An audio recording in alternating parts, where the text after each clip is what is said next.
Naam, uhari gani mwanafamilia wa Mapro Media, ni kukaribishe tena katika segmenti ya kimichezo, sehemu ambayo tunajadili kwa pamoja mengi mazuri ya kimichezo ambayo yamejiri, lakini pia bila kusahau kugusia yale ambayo pengine hakupata kuyasikia nasi tumekuwa tukiyaweka hapa kila siku. Nikuombe tu mwanafamilia ambaye bado haujaungana nasi, hakikisha unabonyeza neno subscribe, kisha bonyeza alama ya kengele ili uweze kuungana na familia ya Mapro Media kwa ajili ya kupata zile taarifa muhimu ambazo zimekuwa zikijiri na tumekuwa tukiziweka hapa kila siku. Yes. Sasa nataka nikujuze kile ambacho amekifanya aliyewahi kuwa kocha wa mabingwa wa kihistoria Young African Sports Club, Mwalimu Pedro Gonçalves, ambaye mkataba wake ulisitishwa kutokana na mwenendo usioridhisha, na baadaye tukaona aliweza kugewa thank you na kuachana na klabu ya Yanga. Sasa baada ya kushinda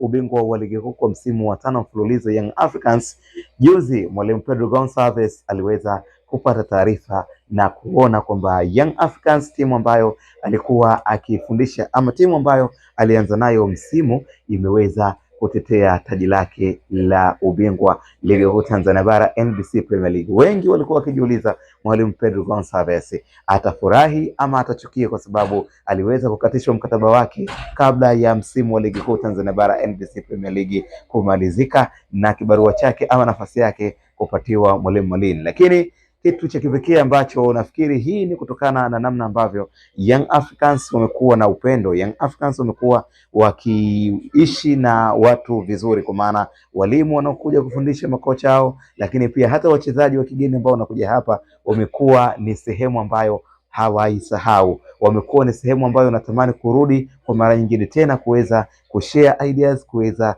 kushare uwezo wao na kuweza kuipambania timu hiyo kutokana na namna ambavyo wameishi nao. Kwa hiyo sasa hii inaniletea picha pia hata Mwalimu Pedro Gonçalves, baada ya kupata taarifa na kuona Young Africans wameshinda taji la ubingwa wa ligi kuu, aliweza kuposti na aliweza kuwapa pongezi kubwa sana viongozi na benchi la ufundi ambao wameliacha, lakini pia wachezaji kwa jitihada zao na uwezo wao mkubwa ambao wameuonesha hadi kufikia mahala kwamba wameweza tena kushinda taji la ligi kuu Tanzania bara. Sasa ukiangalia namna ambavyo Mwalimu Pedro Gonçalves aliweza kuiandika katika official account yake ya Instagram, utaona kwamba ni mapenzi ambayo bado yuko nayo ni kwa klabu ya Yanga, lakini pia ni kwa namna ambavyo viongozi na wachezaji wa Young Africans pamoja na mashabiki walikuwa wakiishi naye kwa wema na kwa uzuri sana, na hii imekuwa ni msingi mzuri sana kwake yeye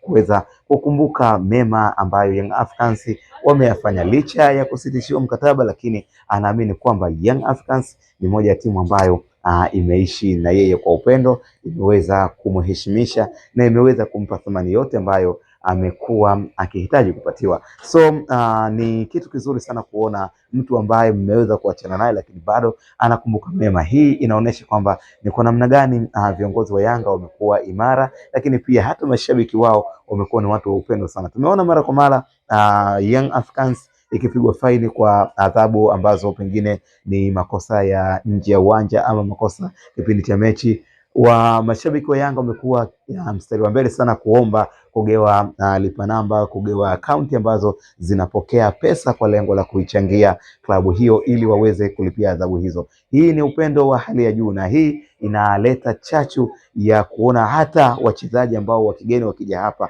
wanatamani waende warudi tena hapa kwa ajili ya upendo huo. So Mwalimu Pedro Gonçalves ameweza kuwashukuru, kuwapongeza Young Africans kwa kutoa tena ubingwa wa ligi kuu Tanzania bara, lakini hakuishia hapo. Ameweza kuonesha kwamba ana uhitaji wa kuweza kurudi tena siku nyingine, ikitokea si mwaka huu basi misimu mingine kama kuna uwezekano anaweza kurudi na kuendelea kusupport timu hiyo. Ni hayo ambayo nilitaka nikutaarifu. Una maoni gani kuhusiana na taarifa hii? Tafadhali tuandikie maoni yako kwenye comment section, lakini pia usahau kubonyeza neno subscribe, kulike na kushare video zetu. Asante na kwaheri, tukutane next video.